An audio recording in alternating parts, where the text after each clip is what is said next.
ನನ್ನನ್ನು ಯಾತಕ್ಕೆ ಅಲ್ಲಿಗೆ ಈಗ ಅದ್ರ ಜೊತೆಗೆ ಅದೇಂತೂ 25,000 ಎಕರೆ ಭೂಮಿ ಅದ್ರ ಮೇಲೆ ಕಣ್ಣಾಕವ್ರಂತಲ್ಲ, ಅದು ನೋಡೋದೆ ಇವತ್ತು. ಅದಕ್ಕೋಸ್ಕರಲೇ ಈ ಕಾರ್ಯಕ್ರಮಗಳನ್ನ ತರಬೇಕಾದ್ರೆ ಯಾವ ರೀತಿ ಅನುಷ್ಠಾನಕ್ಕೆ ತಂದಾಗ ಏನೇನಾಗುತ್ತೆ ಅನ್ನೋದು ಮೊದಲೇ ಯೋಚನೆ ಮಾಡಬೇಕಾಗಿತ್ತಲ್ವ. ನೀವು ಆರ್ಥಿಕ ಸಚಿವರಾಗಿ 14 ವರ್ಷದ ಅನುಭವ, 14 ಬಜೆಟ್ ಮಂಡನೆ ಮಾಡಿರೋರು, ನಿಮ್ಗೆ ಅನುಭವ ಇರಲಿಲ್ವ ಈ ಕಾರ್ಯಕ್ರಮ ಮಾಡೋದ್ರಿಂದ ಏನಾಗುತ್ತೆ ಅಂತ ಹೇಳಿ? ಇವತ್ತು ಹಲವಾರು ಇಲಾಖೆಗಳಲ್ಲಿ ಹಣ ಸೋರಿಕೆ ಆಗ್ತಿದೆ.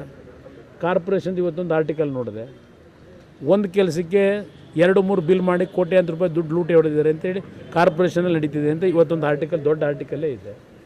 ಈಗ ನಿಮ್ಮ ಬೋರ್ಡ್ ಕಾರ್ಪೊರೇಷನ್ಗಳಲ್ಲಿ ಇರ್ತಕ್ಕಂಥ ದುಡ್ಡು ಹೇಳೋದು ಕೇಳೋರಿಲ್ಲ, ಅದು ಎಲ್ಲಿ ಹೋಗಿದೆಯೋ ಏನೋ, ಜನಗಳ ಹೆಸರಿನಲ್ಲಿ ಅದು ಲೂಟಿ ಮಾಡ್ಕೊಂಡು ಕೂತಿದ್ದೀರಿ.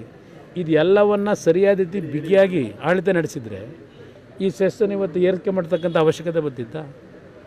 ಕುಮಾರಸ್ವಾಮಿ ಕೇಂದ್ರ ಮಂತ್ರಿಗಳು ಅವರು ದಂಗೆ ಎದ್ದೇಳಿ ಅಂತ ಹೇಳಿದ್ದಾರೆ. ನಾನು ಯಾತಕ್ಕೆ ದಂಗೆ ಎದ್ದೇಳಿ? ನಿಮ್ಮ ಸರ್ಕಾರದ ವಿರುದ್ಧ ಜನ ಇವತ್ತು ತೀರ್ಮಾನ ತಗೋಬೇಕು. ಕುಮಾರಸ್ವಾಮಿ ಮಾತಾಡೋದು ಸರಿನಾ ಅಂತ ಏನು, ನಾನು ಜನಗಳಿಗೆ ದಂಗೆ ಎದ್ದೇಳಿ ಅಂದರೆ ಏನೆಲ್ಲ ಕಾನೂನು ಬಾಹಿರವಾಗಿ ಪ್ರತಿಭಟನೆ ಮಾಡಿ ಅಂತಲ್ಲ, ಶಾಂತಿಯುತವಾಗಿ ಸರ್ಕಾರದ ಈ ರೀತಿಯ ಸ್ವೇಚ್ಛಾಚಾರದ ನಡವಳಿಕೆ ಏನಿದೆ ಇದರ ವಿರುದ್ಧ ನೀವು ಪ್ರತಿಭಟನೆ ಮಾಡಬೇಕು ಅನ್ನೋದಕ್ಕೆ ಆ ಪದ ಬಳಸಿದ್ದೀನಿ ಅಷ್ಟೇ. ದಂಗೆ ಎದ್ದೇಳಿದರೆ ಎಲ್ಲ ಊರಲ್ಲೆಲ್ಲ ಬೆಂಕಿಡಿ ಅಂತಲ್ಲ, ಪ್ರತಿಭಟನೆ ಮಾಡಿ ಅನ್ನೋದನ್ನು ಹೇಳಿದ್ದೇನೆ.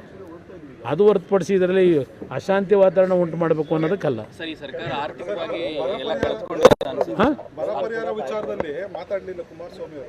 ಯಾವಾಗ ಯಾರು ಹೇಳಿದ್ರು ಮಾತಾಡಲಿಲ್ಲ ಅಂತ? ಎಲ್ಲಿ ಹೇಳಿದ್ರು? ಯಾರು? ಈಗ ಬರದ ವಿಷಯದಲ್ಲಿ ಸರ್ಕಾರ ನೀವೇನು ಮಾಡಿದಿರಿ? ನಾವು ಮಾತಾಡಿದ್ರೆ ಏನಾಗ್ತದೆ? ವಿರೋಧ ಪಕ್ಷದಲ್ಲಿ ಕೂತು ನಾವೇನು ಮಾತಾಡೋದಾಗುತ್ತಾ? ಸರ್ಕಾರ ನಡೆಸೋರು ನೀವು. ಸರ್ಕಾರ ನಡೆಸಬೇಕಾದ್ರೆ ಇವತ್ತು ಬರದ ಹಿನ್ನೆಲೆಯಲ್ಲಿ ಯಾವ ರೀತಿ ರೈತರುಗಳಿಗೆ ಕಾರ್ಯಕ್ರಮ ಹಾಕಬೇಕಾದ್ರೆ ನಿಮ್ಮ ಕರ್ತವ್ಯ.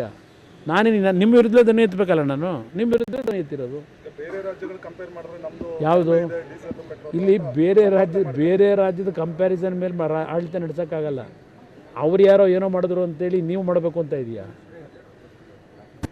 ಅದರಿಂದ ಈ ಸರ್ಕಾರ ನಡೀತಿರ್ತಕ್ಕಂಥ ಮಾರ್ಗ ಏನಿದೆ, ಆದಾಯ ತರಲಿಕ್ಕೆ ಬೇಕಾದ ರೀತಿಯಲ್ಲಿ ಸೋರಿಕೆ ಇರೋದನ್ನು ತಡೆಗಟ್ಟಿದ್ರೆ ಸಾಕಿತ್ತು. ಅವರೇ ಎಂ ಬಿ ಪಾಟೀಲ್ರೇ ಹೇಳಿದ್ರಲ್ಲ, ಗ್ಯಾರಂಟಿಗೆ ದುಡ್ಡು ಬೇಕಲ್ಲ, ಅದಕ್ಕೆಲ್ಲ ಮಾಡಿದ್ದೀವಿ ಅಂತ ಅವರೇ ಹೇಳ್ಕೊಂಡವ್ರು, ನಾನು ಹೇಳೋದಲ್ಲ. ಇದು ಮಾಡಿದ್ರು ಅಭಿವೃದ್ಧಿಗೆ ದುಡ್ಡು ಕೊಡ್ತಾರೆ? ಈಗ ಹೋಗ್ತಿರೋ ಮಾರ್ಗದಲ್ಲಿ ಅಭಿವೃದ್ಧಿ ದುಡ್ಡು ಕೊಡ್ಲಿಕ್ಕೆ ಸಾಧ್ಯವೇ ಇವರು? ಅದರಿಂದ ಮುಂದೆ ನೋಡೋಣ ಅಂತ ಏನೇನಾಗುತ್ತೆ.